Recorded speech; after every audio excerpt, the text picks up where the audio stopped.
Hey, it's Dan from SpareTireRunning.com. Even though it's a holiday, the gym is packed. I'm about to go hit it on the treadmill and the stationary bike. Stepping up a little bit notch here, beginning of this new week. But that's not what I'm going to talk about today.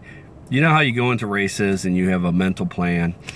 You prepare for, depending on what the race is, or you kind of go over the course in your head, or if it's a race that you've done before, you kind of look back at that race and be able to, all right, I know I need to do this here or that there to get a time that you're trying to get or trying to beat or make a PR or whatnot.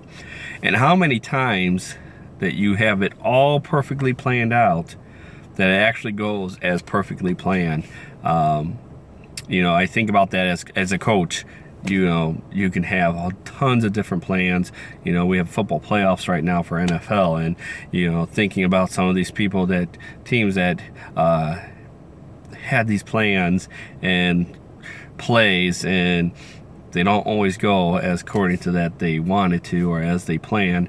And that's how races are. You don't always have a race as you plan. I can think of a couple different races where I had planned what to do and it completely backtracked and did not do it.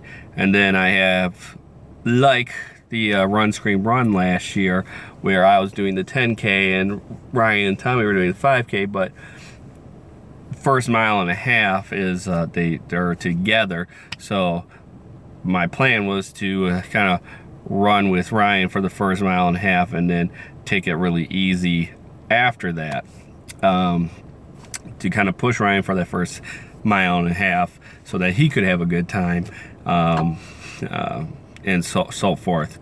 And what I found was, even though my plan was to take it easy after that, I was running wonderful, beautifully. One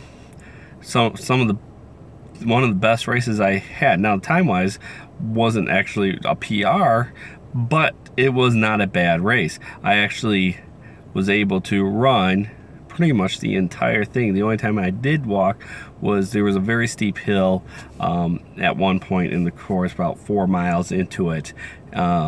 So I kind of had to walk up that hill a little bit and shortly to recover from that. But besides that, I was able to, for the whole 6.2 miles, be able to run. And so there was somewhere a plan I had. It turned out to be better than I have planned. And life's like that. You can have plans all you want, and you can decide that this is what's going to happen, but things get in the way. People get in the way. And if you're a believer like myself, you just got to put it in God's hands and know that there's a plan out there for you and that it is going to work out in the way that God wants it to. And sometimes that's hard to know, because it can be frustrating. It can be difficult to trust and not knowing. Just like in a race, sometimes you go out too fast than what you plan. I do that a lot. I plan, okay, I'm going to go out slow, the first mile slow, and I do not listen to my plan or do not follow my plan, or I get sucked out with the crowd. So we'll have to wait and see how that plays out always.